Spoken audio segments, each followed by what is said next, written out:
E depois, no Apocalipse, no capítulo 3, versículos 20 ao 21, nos disse: Eis que eu estou à porta e bato. Se alguém abrir a porta. Vamos ler isso para que tenham o quadro claro.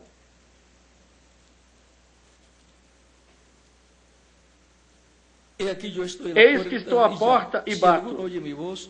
E se alguém ouvir a minha voz e abrir a porta, entrarei em sua casa e cearei com ele, e ele comigo. Se vai cear, pois isso é tempo da tarde. Portanto, é para o final, para o tempo final da igreja do Senhor. E o sol se põe pelo oeste. O oeste representa o continente americano. Já estamos chegando. De modo que a igreja tem a promessa de ir para a ceia das bodas do Cordeiro. Não foi lá na primeira era, não foi na segunda era, nem na terceira, nem na quarta, nem na quinta, nem na sexta, ou na sétima era, porque é para esse tempo final que a igreja será levada à ceia das bodas do Cordeiro, na casa do Pai Celestial.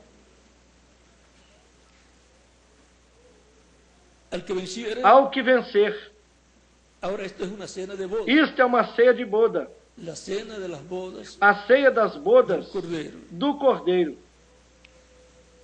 E, consequentemente, tem que ocorrer uma ceia espiritual. A comida espiritual do tempo da tarde, do tempo final. No oeste para a igreja. Uma comida espiritual, o alimento espiritual, a palavra, onde terá que estar o servo fiel e prudente, dando alimento. Há tempo para todos os membros da casa de Deus, os membros da igreja do Senhor Jesus Cristo. E bem-aventurado aquele servo a quem, quando seu Senhor vier, o encontre fazendo assim. Em verdade vos digo que sobre todos os seus bens o colocará. Ou seja, como administrador, ou mordomo, ou vice-rei, como queiram que eu busque, este será o segundo no reino. Então vejamos como ele o fará. Ao que vencer, lhe darei que se assente comigo no meu trono. E qual é o trono de Cristo? O trono de Davi. Porém, e o que? Ele já não está sentado no trono celestial? Pois sim. Porém, esse é o trono do Pai, onde o Pai o assentou com ele. O próprio Cristo disse: E vereis ao Filho do Homem sentado à destra do poder de Deus. São Mateus, no capítulo 26, versículo 64, onde ele disse aos membros do concílio do Sinédrio, quando estavam julgando: E como será isso? Ao que vencer, lhe concederei que se assente comigo no meu trono, ou seja, no trono de Davi. Assim como eu venci, me assentei com meu Pai no seu trono.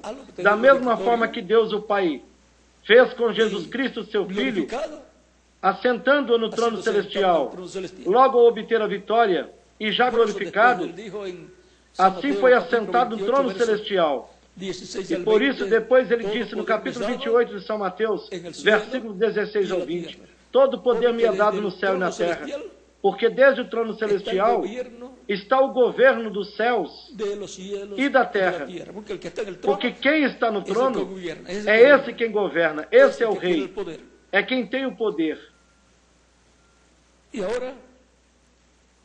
Assim como eu venci e me assentei com meu Pai no seu trono, assim como Deus o Pai o fez, também Cristo fará com o vencedor, com o servo fiel e prudente. Portanto, passou o primeiro, que foi São Paulo, o primeiro das 7 eras da igreja. E os 8 filhos de Jessé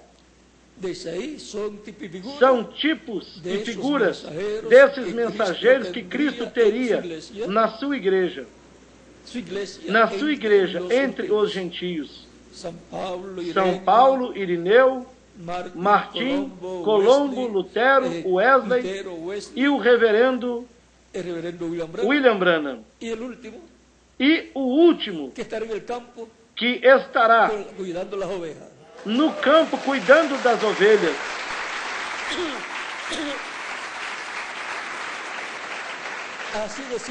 Assim tão simples é o programa que Deus tem e que esteve desenvolvendo no meio da sua igreja ao longo das diferentes eras. Portanto, Deus o terá trabalhando no campo, treinando-o e alimentando as ovelhas. Quem é o servo fiel e prudente a quem o Senhor colocou sobre a sua casa, a sua igreja, para que dê o alimento a tempo? A quem? As ovelhas do Senhor, as ovelhas que o Pai deu a Cristo, para que as busque e lhes dê vida eterna, e depois as tenha bem alimentadas. Por meio do mensageiro, do servo fiel e prudente, será que Cristo em Espírito Santo estará alimentando as suas ovelhas. Assim como por meio de São Paulo e demais mensageiros, foi que Cristo atuou e buscou as ovelhas de cada etapa, de cada era, no território correspondente a cada etapa, onde se cumpriu, no território em que se cumpriu cada etapa. Aí ele colocou o mensageiro, começou o chamado e começaram a vir as ovelhas que estavam nesse território. E se alguma estava mais longe, também chegava o chamado até onde cada ovelha estava. Assim também é para o nosso tempo final. Portanto, este é o tempo final, o tempo do chamado final para as ovelhas do Senhor, o tempo final para as ovelhas do Senhor serem alimentadas. De tal modo que, assim como houve um oitavo mensageiro no final, finalizando a dispensação da lei, o qual foi Jesus Cristo, este oitavo, também correspondente à etapa ou era de pedra angular, por isso ele era a pedra angular. Assim também, há 8 etapas na igreja do Senhor. 7 já transcorreram, e a 8ª é a etapa da pedra angular, onde se cumprirão todas essas promessas e esses tipos e figuras que vimos no rei Davi. Pois em São Paulo se cumpriu o filho maior de Jessé. Todos eles eram bons. Assim também todos os mensageiros foram bons.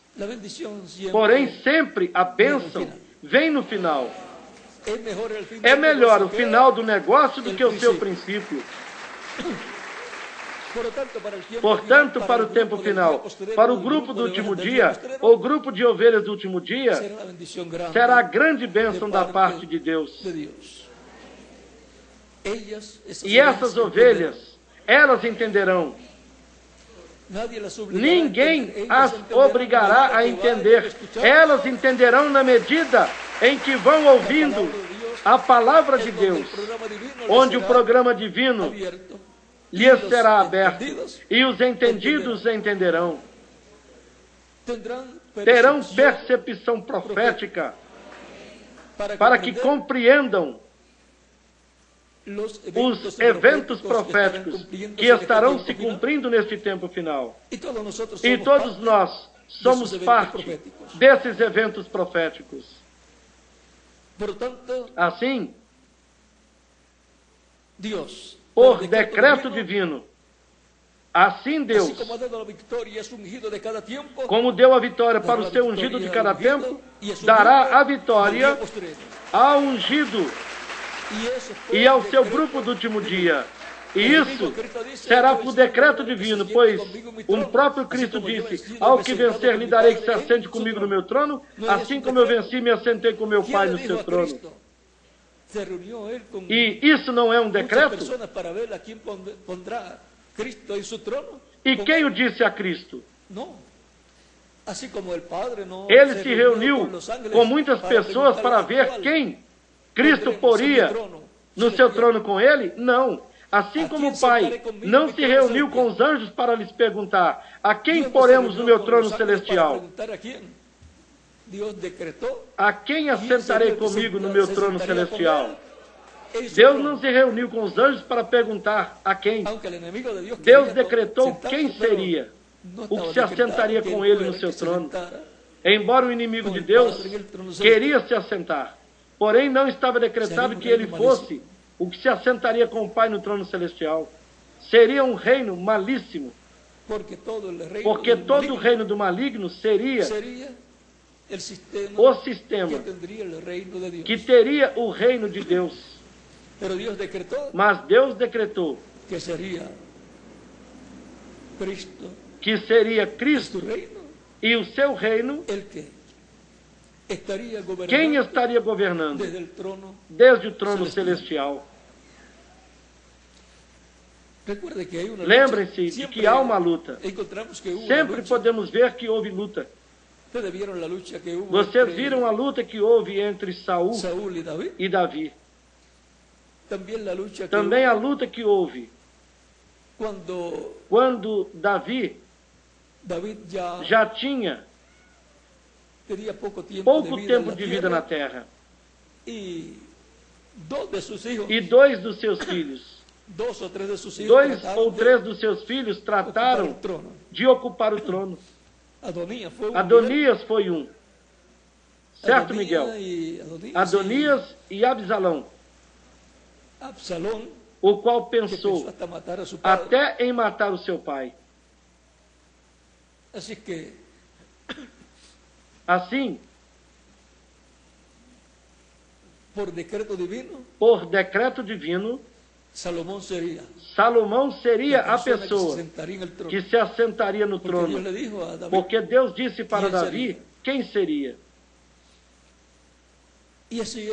E é assim em todo o programa divino.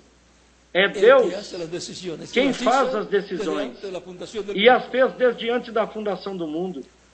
E o povo que conhece o seu Deus se esforçará e fará, se esforçará, trabalhará para que se faça a vontade de Deus aqui na terra.